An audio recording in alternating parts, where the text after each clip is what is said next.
नमस्कार दोस्तों, GST portal पर ई इनवॉइस का डेटा जीएसटी 1 में किस प्रकार आएगा, इसके लिए नई एडवाइजरी जारी की गई है।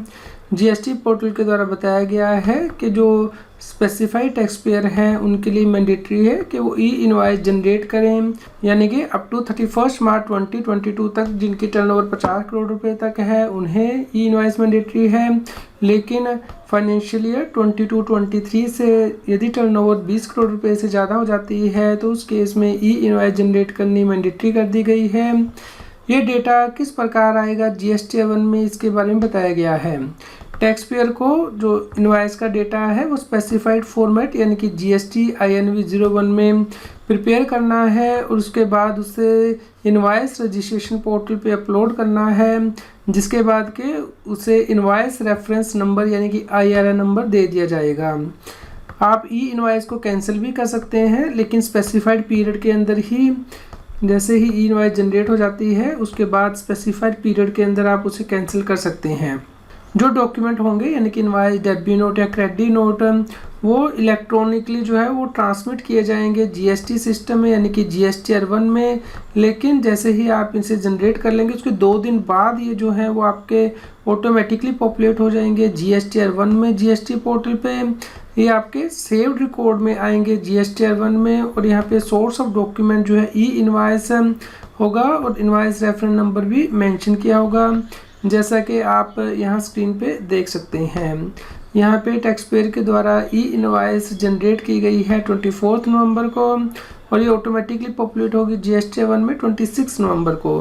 तो यहाँ पे जो सोर्स है वो मेंशन किया होगा और इनवॉइस रेफरेंस नंबर होगा। जीएसटी पोर्टल पे ई इनवॉइस का डेटा GST1 में कैसे पॉपुलेट होगा इसके बारे में बताया गया है, यानी कि GST1 का जो टैक्स पीरियड होगा उसमें डेटा ऑटो पॉपुलेट हो जाएगा, लेकिन इसके लिए डॉक्यूमेंट डेट देखी जाएगी। भले ही ये डॉक्यूमेंट आप इनवॉइस रजिस्ट्रेशन पोर्टल यानी कि ई इनवॉइस पोर्टल पे किस दिन अपलोड कर रहे हैं या फिर इनवॉइस रेफरेंस नंबर किस दिन जनरेट हो रहा है उसे नहीं देखा जाएगा।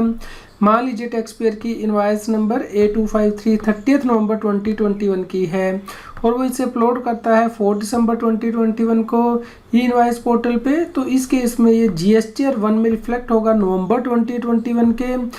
भले ही यहाँ पे इनवॉइस रेफरेंस नंबर जो है वो दिसंबर में जनरेट किया गया है। यदि टैक्स पेयर रिपोर्ट करता है डॉक्यूमेंट को ई इनवॉइस पोर्टल पे GST1 को फाइल करने के बाद, तो उस केस में जो नेक्स्ट पीरियड के GST1 है उसमें डेटा पॉपुलेट नहीं होगा, लेकिन जो एक्सेल फाइल है वो आप डाउनलोड कर पाएंगे GST1 के डैशबोर्ड से उस टैक्स पीरियड के जिससे कि डेटा बिलोंग करता है। मान लीजिए टैक्स पेयर 30 नवंबर 2021 की इनवॉइस अपलोड करता है 24 दिसंबर 2021 को इनवॉइस पोर्टल पे, लेकिन यहाँ पे नवंबर 2021 के लिए GST1 को ऑलरेडी फाइल कर दिया गया था 10 दिसंबर को 2021 को। तो उस केस में ये जो इनवॉइस है वो GSTR1 में ऑटोमेटिकली पॉपुलेट नहीं होगी, क्योंकि इस केस में नवंबर 2021 की जो GST1 है वो ऑलरेडी फाइल हो चुकी है। लेकिन जो एक्सेल फॉर्मेट है वो आप डाउनलोड कर सकते हैं नवंबर 2021 का जो GST1 का डैशबोर्ड होगा वहाँ पे जाके। यदि टैक्स पेयर के द्वारा डॉक्यूमेंट मैन्युअली एंटर कर दिया गया है GST1 में और उसके बाद इसे ई इनवॉइस पोर्टल पे अपलोड किया गया है, तो उस केस में डेटा ओवरराइट नहीं किया जाएगा GSTR1 में। लेकिन आप एक्सेल फाइल को डाउनलोड कर सकते हैं GSTR1 के डैशबोर्ड से जिस टैक्स पीरियड से कि डॉक्यूमेंट बिलोंग करता है। क्योंकि डॉक्यूमेंट ऑलरेडी एग्जिस्ट कर रहा है GSTR1 में, इसलिए ऑटो पॉपुलेट नहीं होगा GSTR1 में इनवॉइस रजिस्ट्रेशन पोर्टल से। लेकिन इसके लिए आपको मैसेज जरूर दिखाई देगा जो आप एक्सेल फाइल डाउनलोड करेंगे उसमें मेंशन किया होगा। मान लीजिए टैक्स पेयर जो है 15 नवंबर 2021 की इनवॉइस ऑलरेडी रिपोर्ट कर देता है मैन्युअली GSTR1 में और उसके बाद 20 नवंबर 2021 को इसे ई इनवॉइस पोर्टल पे भी अपलोड कर देता है। तो इस केस में जो इनवॉइस वो मैन्युअली एंटर की गई है GST1 में, इसलिए इसे ओवरराइट नहीं किया जाएगा ई इनवॉइस से। जो ई इनवॉइस का डेटा होगा वो आप एक्सेल फाइल में डाउनलोड कर सकते हैं GST1 के डैशबोर्ड से। जो सप्लाईज ई इनवॉइस पोर्टल पे अपलोड की जाएंगी वो GST1 में डिफरेंट टेबल्स में आएंगी, यानी कि यदि supply type taxable outward supply है to a registered person other than reverse charge तो वो B2B के टेबल में ऑटो पॉपुलेट होगी। यानी कि supply other than those attracting reverse charge and supply made through e commerce operator. यदि taxable outward supply की गई है रजिस्टर्ड पर्सन को अट्रैक्टिंग रिवर्स चार्ज तो B2B में टेबल 4B में आपको दिखाई देंगी supply attracting tax on reverse charge basis. Export supplies table 6A में एक्सपोर्ट में दिखाई देंगी।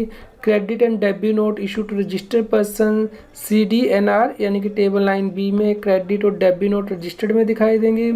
क्रेडिट और debit note issue to unregistered person CDNUR यानी कि टेबल 9B में दिखाई देगा। क्रेडिट और debit note unregistered with unregistered type as export with payment and without payment of tax. इसके अलावा GST पोर्टल पे रेट वाइज जो डेटा है उसे एग्रीगेट किया जाता है। GSTR 1 में आपको नीचे दी गई डिटेल भी दिखाई देगी जो कि ई इनवाइस से आएगी, यानी कि सोर्स ई इनवाइस लिखा होगा, इनवाइस रेफरेंस नंबर होगा, इनवाइस रेफरेंस नंबर डेट होगी।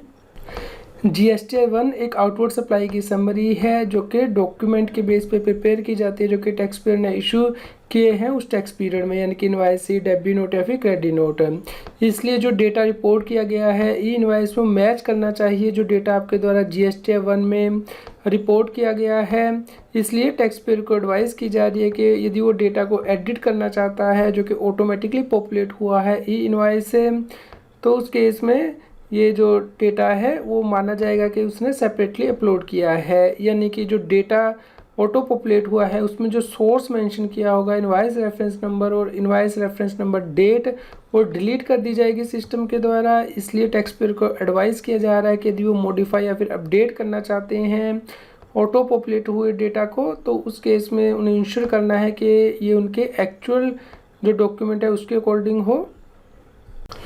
यदि टैक्स पेयर के द्वारा कोई ऐसी आउटवर्ड सप्लाई की गई है जो कि इनवाइस रजिस्ट्रेशन पोर्टल यानी कि ई इनवाइस पे अपलोड नहीं की गई है तो उस केस में GSTR 1 में मैनुअली एंटर की जा सकती है।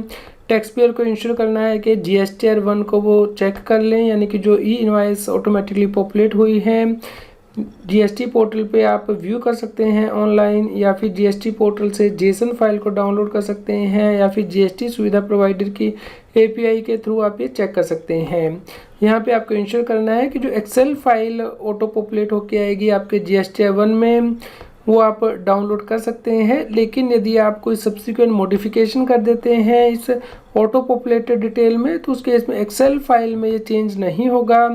इसलिए रिकन्सिलेशन के पर्पज़ के लिए ये फाइल आपके काम नहीं आएगी यदि आप ऑटो पॉपुलेट डेटा को चेंज कर देते हैं।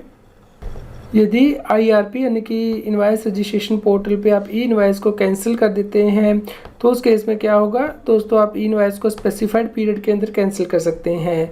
कैंसिलेशन के बाद जो कैंसिलेशन का डेटा होगा वो भी GST पोर्टल पे जाता है और सभी कैंसिल डॉक्यूमेंट जो कि आपके GST 1 में पहले सेव्ड आ रहे थे वो डिलीट कर दिए जाएंगे। इसलिए आप इनका स्टेटस चेक कर सकते हैं एक्सेल फाइल में। अब स्टेटस वैलिड से जो है वो कैंसिल हो जाएगा।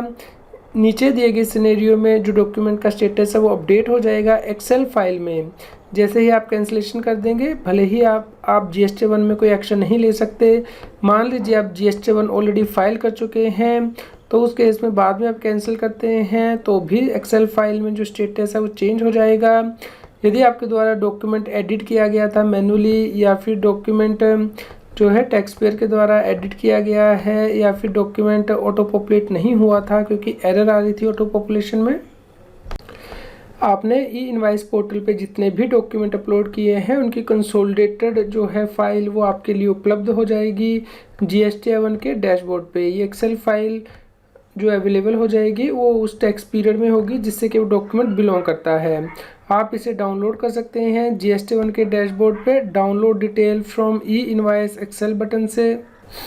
जो आप एक्सेल फाइल डाउनलोड करेंगे उसमें नीचे दिए गए फीचर्स होंगे, यानी कि इनवाइस रेफरेंस नंबर होगा, date of invoice reference number, e invoice का स्टेटस क्या वैलिड है या फिर कैंसल्ड है, और किस दिन वो इनवाइस जो है ऑटोमेटिकली पॉपुलेट होके आई है या फिर किस दिन वो डिलीट की गई थी।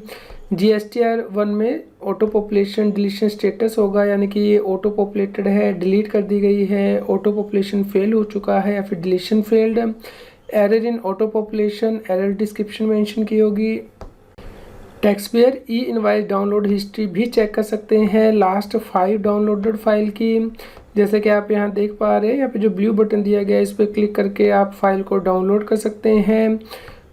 ये जो फीचर है वो आपको उपलब्ध होगा जब आप रिटर्न डैशबोर्ड में जाएंगे, पीरियड सेलेक्ट करेंगे और वहाँ पे जीएसटी रिटर्न सेलेक्ट करेंगे, वहाँ पे प्रिपेयर ऑनलाइन सेलेक्ट करेंगे तो यहाँ पे download details from E invoice यानी कि एक्सेल फीचर अवेलेबल होगी। उम्मीद करते हैं दोस्तों आपके लिए यह न्यूज़ यूज़फुल रही होगी। कृपया लाइक कीजिए, शेयर कीजिए ताकि सभी लोगों तक ये जानकारी पहुंच पाए और वो जीएसटी की कंप्लायंस कर पाएँ।